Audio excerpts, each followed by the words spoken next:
నిన్న జగన్మోహన్ రెడ్డి గారి మాటలు చూస్తే ఆయన మారలేదు. ఇదివరకు చంద్రబాబు మారాలనేవాళ్ళు, ఇప్పుడు జగన్మోహన్ రెడ్డి మారాలి. అది గుర్తుపెట్టుకోవాలి.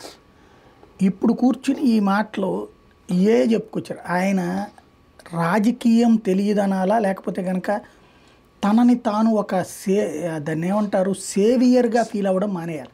రక్షకుడుగా, సంక్షేమ పథకాలు నేను ఆ బట్టని ఇచ్చాను, నేను ఇంత ఇచ్చాను. ఎప్పుడు చూడు అవతలోళ్ళు 100 రాజకీయాలు చేస్తుంటే సమాధానం ఉండేది కాదు. ఎంతసేపటికి నేను అంత పంచాను, నేను ఇంత పంచానని చెప్పడమే సరిపోయి. ఆయన పంచితే జనాలు ఓట్లేసేస్తారనుకున్నాడు కానీ రాజకీయం చేయలే.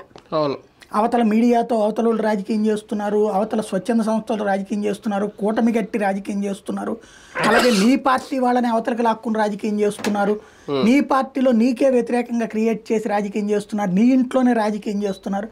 ఇన్ని చేస్తుంటే నేను డబ్బులు పంచుతున్నాను కాబట్టి ఏం కాదు అని కూర్చుంటే ఈయన ఇచ్చిన 1,47,00,000 కుటుంబాలకు ఇచ్చినటువంటి రేషన్లో తలా ఇంటికి 2 ఓట్లు వేస్తే గ్యారంటీ గెలిచేస్తా అనుకుంటే ఉన్న ఒక్క ఓటు కూడా పడలేదు అన్నటువంటిది. ఆయన పడ్డ ఓట్లు 1,38 లక్షలు బట్టినే అర్థమవుతుంది. ఇంకా మారలేదు. వాళ్ళు నన్ను ఇప్పుడు గుర్తుపెట్టుకుంటారంటే ఇక్కడ ఒక ప్రధానమైనటువంటి అంశం ఏంటంటే గుర్తుపెట్టుకుంటారు, కానీ నువ్వు లేకపోతే బతకలేమనుకోరు. అది గుర్తుపెట్టుకోవాలి. నేను ఇంతకుముందు కూడా చాలాసార్లు చెప్పాను. ఇది ఒక తోడు. వాళ్ళ నెలవారీ సంపాదన కాదు, ఏడాది వారి సంపాదనలో